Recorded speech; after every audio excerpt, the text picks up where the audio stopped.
This is why you should never stay in sketchy motels. In 2005, a young woman on a solo road trip across the country decided to stop for the night. The first place she sees is the Mountaintop Motel. It looked pretty cheap, but she was tired, so she said good enough. The check-in guy eyed her up and down very uncomfortably and then asked her if she was traveling alone. She ignores the question, pays for her room, and then walks away with the key. When she gets inside her room and sees there are literally cockroaches in her bed, she says nope and decides to sleep in her car in the parking lot. Around 3 a.m., she wakes up to see the check-in guy using his own keys to get into the motel room she was supposed to be in.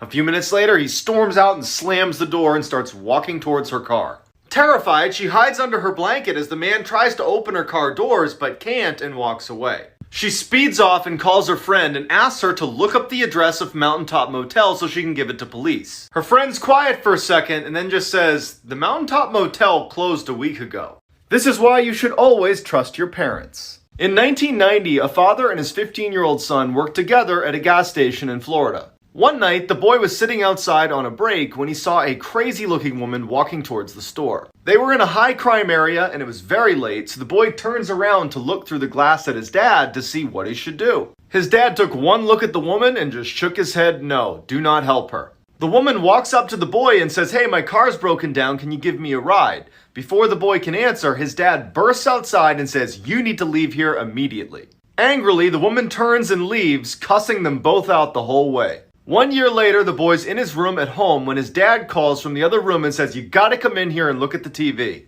On the screen was the same woman from the gas station. Better known as Eileen Wuornos, she was a serial killer who used to pick up her male victims at gas stations in Florida. She was later put to death.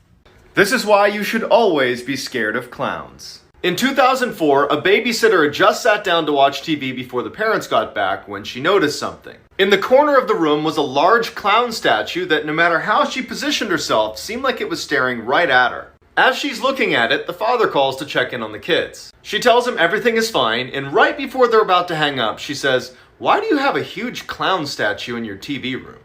There was silence on the phone, and then the father just says, "We don't own a clown statue." She immediately drops the phone, runs upstairs, gets the kids, runs outside, calls the cops. Cops go in and come out with this guy. As the police are taking the clown away, one of the officers comes over to the girl and with a very grim look on his face just says, "We found him underneath one of the kids' beds. He was holding a sharpened screwdriver."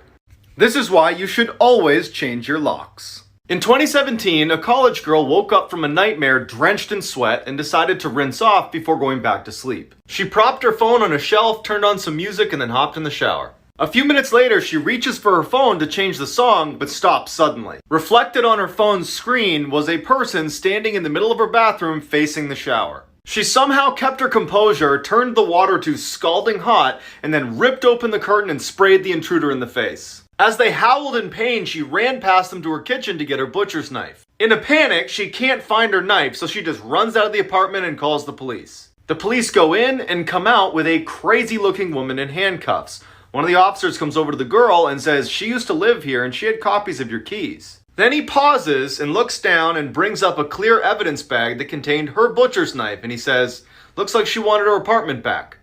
This is why you should always keep your head on a swivel.